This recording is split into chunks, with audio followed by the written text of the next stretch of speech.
Welcome to the channel. This is Oblivion, and we are here with a massive update. Absolutely insane.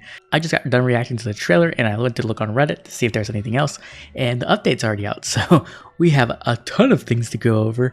Intelligence Systems did not want to let me rest on 4th of July, unfortunately, so let's go ahead and jump in, because there's a lot to talk about. First, let's talk about the stats on the new units from the banner.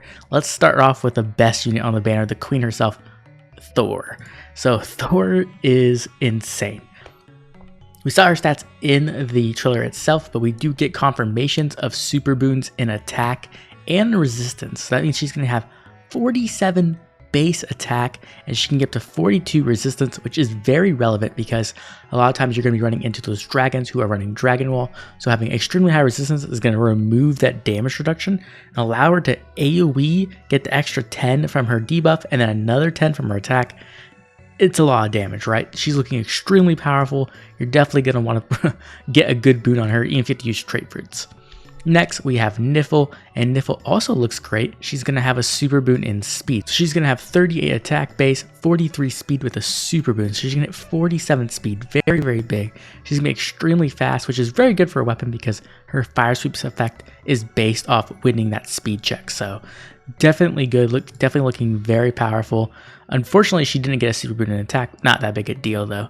Then we have Erica, and Ephraim Dev is definitely a real thing. He's out here giving out the super boons because whenever Erica gets an ult, like she always gets such good boons. So she's a super boon in attack and speed. So we have base 39 attack with that +4, that's a 43 attack, and then she has a base 42 speed with a super boon. She can hit 46 speed. So she's going to be extremely hard hitting. Now, the other thing I was talking about in my reaction, if you check that out, was if she could survive, and she does have very low defense and resistance.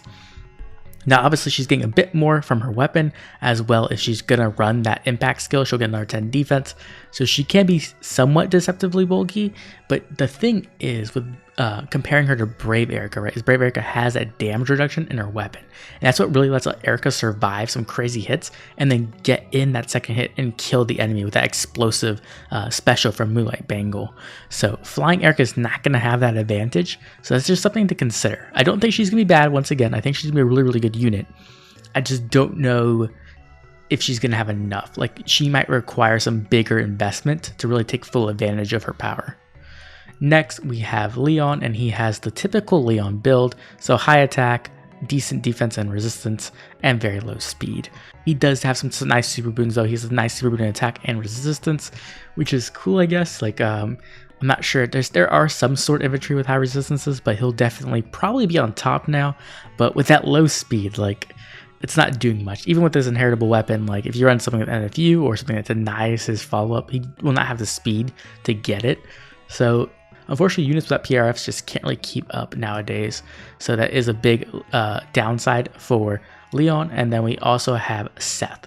Now, I'm going to be honest, I think his face looks a little weird. I don't know if it's just me, but it doesn't really look like Seth to me. Like, his face just looks off a bit. I'm not sure. Either way, we have another fast Axe Cav, which is kind of sad because we just got Xander, Dimitri, and Roy, and they're all fast. So I wish they would have done something else with this stat line, maybe to make it more unique. But either way, once again, a unit without PRF is going to suffer, though he does get a nice super boon in attack and speed, which is cool. So overall, stats are looking amazing on this banner. These units are most of these units do look very powerful, at least the ones on the left side, all the females are looking very good. So definitely something interesting to think about and something to consider if you are planning to pull. Next, let's talk about something just stupid. So we have confirmation of our new seals from Mr. Gengar 123, and we are getting attack speed push 3 and bonus doubler. Oh my god, Intelligence Systems, what are you thinking? You know what? I can tell you what they're thinking. I'll tell you in 1 second. So attack speed push 3 is it's good, but it's not amazing, right? Because you have to remember that the original push skills, the 1, 2, 3, they only really activate one time because you hit at full HP, and then after you attack with it, you lose 1 HP. So unless you have a way to regenerate HP after every single combat, you're not really getting that attack and speed. So it's good, but not amazing. On the other hand, bonus doubler is stupidly powerful on certain units, right? This can give up to +7 to all stats in a seal, right? That's so ridiculous. Like if you have a hone attack 4 with like legendary Zur or something like that, you dance, you give that +7 to all stats, then it gets doubled with bonus doubler. So compared to something like Blade Session, which gives 18 stats, 9 attack and 9 speed, bonus doubler can actually outdo that. Of course, it's not quite as reliable and it's not all offensive stats, it's spread out more evenly. Either way, this is super powerful. Now, obviously not everyone can use bonus doubler, but even so, the people who can use it just got a massive win. So we have units like Legendary Marth and Noe. These two units are very, very good. If you've ever seen Lord Lux clears in Summoner duels with Noe, she can just become a giant stat ball and super difficult to deal with because she can cancel out her own penalties. So it's pretty horrifying. I'm not gonna lie. It's very scary. But the thing is, remember, we just got Duo Thor, and guess what? Duo Thor has her Duo skill. She can turn off debuffs, or she can turn off buffs, right? So it's, is this a coincidence or did Intelligent Systems plan this? So when you go into SDR and you're having problems with stat stacking units, you're gonna go out and go pull Duo Thor. I wouldn't put it past them. Okay, so next, let's talk about refines, and oh man, there's a lot to talk about here. We're gonna leave Legendary Roy for last, and if you follow me on Twitter, you already know why. I had some words about Roy when his remix got announced that made some people mad. Anyway, let's start off with Mareeta. So we have Fallen Mareeta here with Shadow Sword. She get Accelerate Special Trigger, count -1. At start of combat, if unit's HP is greater than 25%, grants attack and speed +5 to unit during combat. And also, if unit initiates combat, unit can make a follow-up attack before foe can counterattack. So there's nothing really crazy here. We're just getting some stats on her base condition, but we get to a refine. If the foe's HP is greater than 75%, we're getting another attack and speed +5. So in total, 10 attack, 10 speed. And it also neutralizes effects that inflict special cooldown charge -X on unit during combat. And also, if foe's speed is greater than foe's defense at start of combat, inflicts speed -8 on foe during combat. Otherwise, inflicts defense -8 on foe during combat. Okay, so this is a very simple but cool effect, right? So essentially, she's going to make it so that she ignores guard effects, which is cool because she's going to go in, she's going to hit, and then she can get like a 2 cooldown special off, right? So she can get like a Moonbow, a Ruptured Sky, a Glimmer, guaranteed pretty much, which is a lot of damage. Then if the foe is a fast, speedy unit, she's going to inflict -8 on speed. So this is going to make it much easier for her to get her doubles off, which she needs to do, right? That her whole gimmick of her weapon is getting doubles. So if she can't do that, she's gonna die. Like she's not gonna get a kill. She'll probably die in return. So this is a nice way to try to guarantee she'll be able to get doubles more often. And then the cool thing though is if they're not a fast unit, if they're more of a tanky unit, then it just nerfs their defense, so she has an easier time killing either way. So it's a very, very simple effect, but it's very effective and cool. And so I don't think it's like anything amazing, but I think it's a nice little update to make Fall Mareeta a bit better.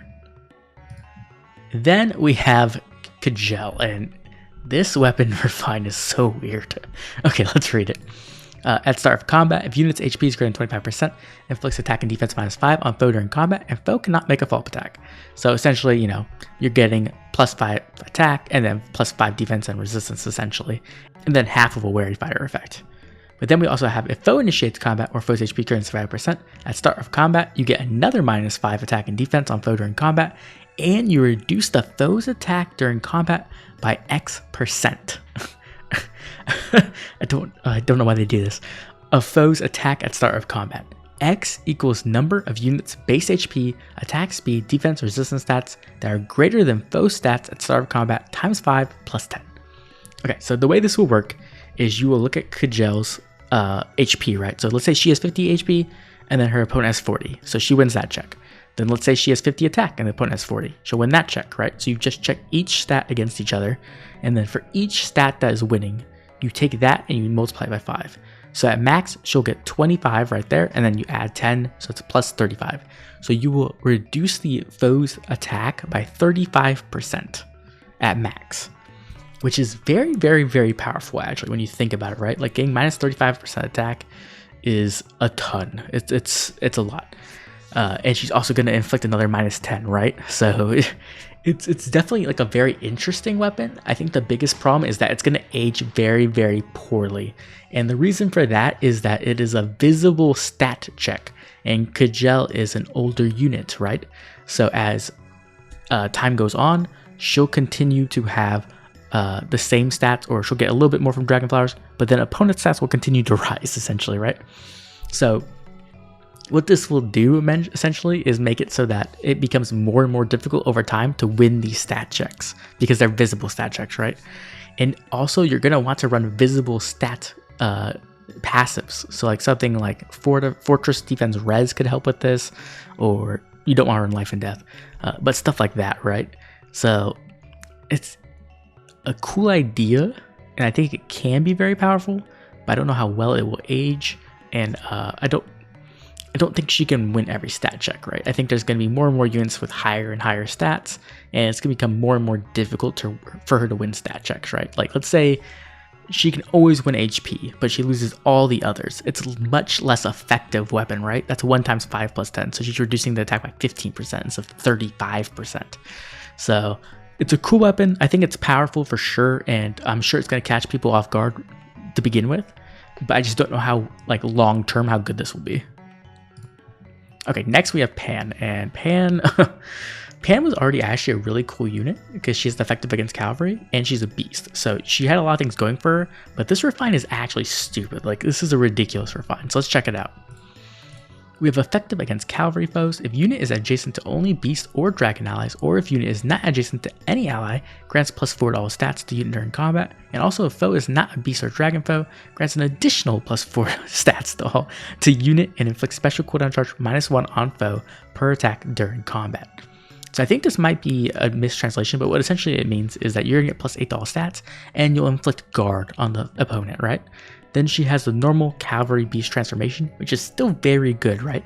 You're essentially getting an impact effect, and you're also inflicting attack and defense -4 on the foe during combat. So that's already really, really good. That's already a very solid refine, but it gets better. Then we have the actual refine itself, and we have if unit's HP is greater than 25%, +4 to stats again to unit during combat, and also the following effects will occur based on the value of unit speed minus foe speed. If it's greater than or equal to 1, unit makes a guaranteed follow-up attack. If it's greater than or equal to 5, deals +7 damage. So this is actually just stupidly powerful. This is amazing. Because when you take the weapon in its full context, you're getting +12 to all stats, right? That's powerful. You're getting guard, so you're going to be blocking those specials. You're going to be getting an impact effect, which means that most of the time you're going to be stopping them from their follow-up attack unless they're faster than you and have NFU. Then you're also inflicting another attack and defense -4, which is essentially +4 attack, +4 defense, and +4 resistance. Then you're also getting a guaranteed follow-up attack if you can beat their speed by 1, which is really easy to do. And then if you beat it by 5, you're getting 7 true damage. Like, oh my gosh, this thing is so good. This is amazing. Like, not only does this give her all the stats she needs, it gives her a lot of powerful effects. Like, it just makes her an amazing unit. And the effect against cavalry is just like, it's the cherry on top. It's so good. So Panne really came out and did an amazing job with the refine. This is a great refine. This might be the best refine in the batch. I think it's either first or second for me, probably. So let's move on to Mordecai. Now, unfortunately, Mordecai did not get treated quite as well as Panne did, which kind of sucks because I really like Mordecai. So let's check out his. Grants defense +3 if a movement assist skill like reposition, shove, pivot, or etc. is used by unit on target, inflicts attack speed, defense, and resistance -5 on foes within 2 spaces of unit and target through their next actions after movement. So this is pretty similar than what he already had. It's just -5 now instead of -4. But then also he's going to get at start of combat if foe's HP is greater than 75%, grants attack and defense +5 to unit during combat, and then you get the beast transformation updated to the infantry. So he's going to get the tempo effect, and the true damage is going to go from 10 to 7. So that's actually a big upgrade there. But then we go to the actual refine, and if a movement assist skill like reposition, shove, etc. is used by unit or target's unit, inflicts special cooldown count +1 on foes within 2 spaces of unit and target. If unit is within 3 spaces of an ally, grants another plus attack and defense +5 to unit during combat. So essentially this is going to give him some stats. He's going to get plus 10 attack, plus 10 defense overall. And then when he uses those positional skills like smite most of the time, what he's going to do is he's going to debuff around himself. He's going to debuff around the unit you smited when they're done getting moved, right? And then he's going to inflict kind of like a guard smoke almost, where that unit lands and around himself. So it's a cool effect, don't get me wrong. It can definitely be quite powerful, right? Like if you were trying to thrust in maybe a vantage unit or something like that, it's a good way to debuff all the enemies and put guard on them, so they'll have a more difficult time getting through that vantage unit on that first attack before they're in vantage range possibly. So it's cool. I just don't think it's quite enough. I wish they would have done a little bit more to make it just a bit more powerful, like maybe increase the range even more or make the debuff even bigger. That could have been cool. It's not a bad refine by any means, but it's just not amazing in my opinion. Okay, next we have Bridal Fjorm, and I think this might be the best refine in the batch. It's either her or Pan. So let's look at it. Calculates damage from staff like other weapons at start of turn if foe's HP's less than or equal to unit's HP -1, and foe is in cardinal directions, inflict isolation on foe. So this is pretty much the same base weapon she had, but they made the HP condition a bit easier to do, which is very nice to be honest, because sometimes that 3 was a bit too much. But then we also have grants attack and speed +4, and neutralizes penalties to allies within 2 spaces of unit during combat. If unit is within 3 spaces of an ally, grants attack and speed +4 to unit during combat. So why is this amazing? If you look at the most meta far save units in my opinion, the king of the meta, right? Brave Hector, and now Ascended Thune, what is one of the biggest reasons why they are so amazing? First of all, you have their armor weakness being removed, which is a big deal. The second thing is they neutralize their penalties, which is massive. What this does is it allows them to just cancel out all the penalties, all the chills, all the panic manner, all that kind of stuff just doesn't affect them. Smoke skills, all those kind of things. And it makes it very difficult to actually crack them. And now Bridal Fjorm can give that to everybody. That's extremely powerful. Like I can't really undersell how good that really is. Like let's look at something like Noe. Noe got a refine right to her weapon, where it's a DC weapon with +1 special cooldown, but then the big effect really in that weapon is that she can neutralize her penalties, and that's why Noe is so amazing. Well, Fjorm can just give that out. And not only does she give that out, she gives +4 attack and +4 speed. It's super good, especially if you're going to be using her in a save ball. She's going to be able to just sit there in the middle, give this effect to her 2 save units on her sides, and it's going to be a big deal, especially if you're not using Brave Hector or Ascended Thune. It's going to help a lot. One of the biggest save units who's going to be able to take a big advantage of this is Ascended Fjorm, because Ascended Fjorm's one of her biggest struggles is she gets outsped, and their other biggest problem is she gets debuffed. If she loses a speed check, a lot of time Ascended Fjorm just loses the matchup, because what will happen is they'll attack into her. If she doesn't kill with that Ice Mirror Retaliation, they usually kill her on that second hit. So what you really want with her is that you want to have enough speed to make sure that they can never double her. And the best way to do that is to give her more speed, via this drive effect here, and also to neutralize her penalties. So she's not getting hit by chills, she's not getting hit by the Bright Shrine, she's not getting hit by Speed Smoke or whatever else, right? This is a really, really good refine, honestly. The thing is with this is that you're going to have Bridal Fjorm in a more aggressive position. A lot of times with me, I'll have Bridal Fjorm chilling on the back, and then she's just doing her isolation job, kind of chilling by herself. So with this, you're going to have to like put her up more in the face so that she's within the range of those far save units. But either way, this is a great refine. It's very powerful. You cannot undersell how good it is to neutralize penalties. And having that on a drive is just stupid. Okay, here we are. Let's talk about Brave Roy. I'm gonna be honest, if you saw my Twitter or if you just follow Reddit, you probably saw my comments, or maybe saw my comments on Roy's remix, and it got downvoted pretty hard. People were pretty mad. But I honestly think Roy got pretty done dirty with his remix. We'll talk about that in a second. But let's talk about Dragonbind first. So we have Dragonbind, effective against dragon foes, distant counter. At start of combat, if you use HP grants 25%, grants +4 to all stats, and special cooldown charge +1 to unit per attack. And neutralizes effects that inflict guard, essentially, right? Okay. He needed so much more than this. This is more underwhelming than I ever thought it would be. I thought he'd at least get no follow-up, but he didn't even get that. So Roy is just in a very bad spot, okay? First of all, he's in the most competitive class in the game, right? Red Sword Infantry is just stupidly competitive. There's some of the best units in the game are there, and there's hundreds of them. You really need something to stand out, and this is not what Roy needed. He doesn't have special cooldown built into his weapon, so that means that all he can really do is spam 2 cooldown specials. He can't even do Ether well. So what's going to happen is he's going to have that breath effect. They're going to hit him. He's going to hit back with like a Moonbow or a Glimmer or a Ruptured Sky.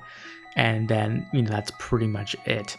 If it was, he can't like do like a Luna, he can't do anything like that. He can do 4 cooldown specials, right? Like he gets hit, then he hits, and then he hits again, and pops like an Ignis or like a Glacies or something. But he honestly doesn't have the best defense or resistance, so it's not amazing. It'll probably be okay. And then he has an anti-guard effect, which is cool, so that means he'll always get his specials off. You can run something like Noon Time if you want healing. But it's just not enough compared to other units. And unfortunately, Human Virtue 2 is also not good enough in my opinion. Okay, so here we have Human Virtue 2, and I think Human Virtue 2 just doesn't do enough. We have at start of turn units with 3 spaces of allies other than Beast or Dragons. He gets +6 attack and speed, they get +6 attack and speed. Then he gets bonus to units attack and speed, defense, and resistance during combat, equals the highest bonus on allies other than Beast or Dragons within 2 spaces. Calculate each stat to bonus independently. So this is essentially like Erica's base refined. It's okay.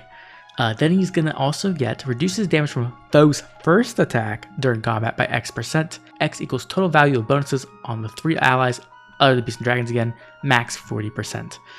Okay, so this, I'm going to try to explain why this is really, really bad in my opinion.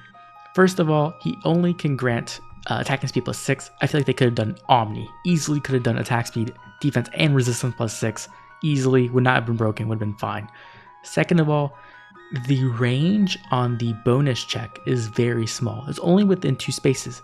Roy is a melee unit, so it's very easy for him to step out of that range when he goes to do a player phase attack, and then he loses all those stats, and he loses the damage reduction. He loses both of those. So what does this mean? This means it's extremely difficult to player phase with Roy. Now obviously he has distant counter built into weapon, so you can play him as an enemy phase unit, and maybe that's the role that they're trying to push him towards, but even so, what it's going to do is make it so that Roy has to be stationary most of the time. So like maybe something like an Ether Raids, right? You can kind of just plant him, you have the support in the back, and then he does his thing. But even then, it's not going to be perfect. Why? Because the second part of his thing, the damage reduction, it's based off bonuses from allies within 2 spaces. Only 2 spaces.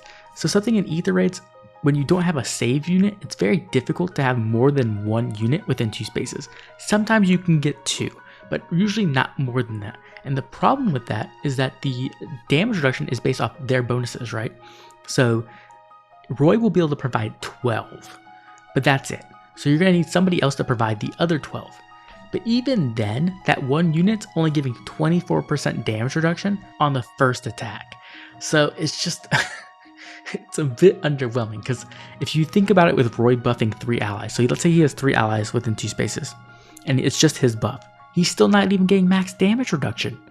It's like, are you serious right now? Like he has to jump through so many hoops just to make any of his stuff work, just to make his bonuses work, just to make his bonuses, the stealing bonuses from his allies, or even the damage reduction. It was like, Intelligent Systems, what are you thinking, right? Like, it's just insane to me. Like, let's look at someone like Brave Marth, or Legendary Marth, I'm sorry. So Legendary Marth was pretty much very similar to Brave Roy, or Legendary Roy when he came out. They were like very, very similar, right? But look at how Legendary Marth got treated. He got treated so much better. We have Exalted Paladin. He gets effective against dragons just like he does. He gets speed +3. He gets bonus doubler built into his weapon. So he just needs buffs, that's all. And he gets all those buffs again. Then he gets another +4 to all stats. Then he gets another +4 to all stats. Then he even gets a unity effect built into his weapon. So if you counter him by debuffing him, Marth just gets stronger. It's just like, just that alone is ridiculous when you compare it to Roy. Marth barely has to do anything to get this. He just has to get buffed. That's it. And guess what they did? They gave him a new special. Like, they even gave him Shining Emblem to make it easier, so he could give out one of those buffs to his allies within 2 spaces.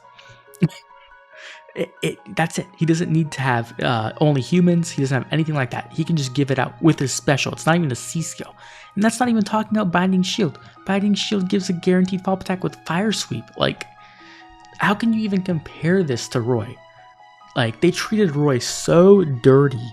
I can't even explain it. I know some people think that this is a good refine, and in the most ideal situation ever, it will be. It will be decent when you have everything perfect and everything works out. But a lot of times that's not going to be the situation.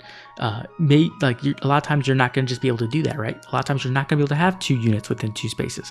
A lot of times you're going to have a difficult time buffing your allies. And a lot of times you're not going to be able to player phase anything, and Roy's just going to fall flat. And the other biggest problem is, where do you use this? Do you use this in an arena? Like, is that the big thing? Like, what are you going to do? Set up Roy to bait an arena with all the duo croms, legendary croms, duo daggers, and dancers running around? Someone's going to get sniped in the background. That's just not going to work very well. In Ether Raids, it's the same thing. He doesn't have a safe skill. Your supports are going to get sniped. In Summoner Duels, he's not going to do anything. He can't player phase. Like, he's just going to stand there, and hopefully he can hold a choke. That's about it. I know this is really hard to hear if you're a big Roy fan, but, you know, I'm a massive Roy fan. I'm a giant Roy fan, and this is disappointing for me. I have a merged up Roy that I merged up, not because he was good at the time, but because I love Roy, and I was hoping he would get something amazing, but he just didn't. So it's very unfortunate that Intelligent Systems kind of did this to him and just made him jump through 25 hoops to get a couple of effects. And they didn't even give him the best effects. At least give him no follow-up. At the very least, he should have had that.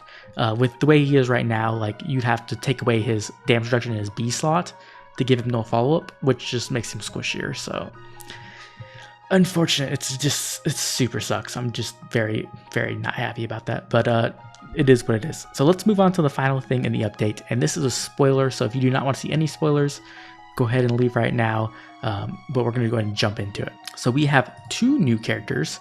We have this character who kind of looks like Sharina, to be honest, but she looks like some kind of goddess, obviously. And then we have this shadowy character with some kind of like sword or a scythe. It's actually a scythe, with a scythe and like a soul in the middle or something. And the information we got from Mr. Gengar is that the first character is named Ymir and the second one is Ganglot. So it looks like we will be getting some more gods coming, either in the new Tempest Trial Life and Death or sometime in the future story. But I could definitely see these units being mythics possibly, or something else actually, because I mean, we had Niffle and we got Moosebell and they were both not gods, or they're both not mythics, so it's definitely possible they're not. But either way, they do look amazing. The art looks great. I originally saw this and I thought it was a Sharina ult, and I was super happy for Joel, but unfortunately that's not the case. But I guess you could pretend. You could just like write Sharina on her forehead and pretend that's who she is. Either way, looks amazing. Great art. Well, that is going to be the update. As you can tell, it was a ton of information. So much stuff happened. It's just way bigger than I thought it would be. And I do think that we got some very good refines, even though Roy's was a bit underwhelming and disappointing.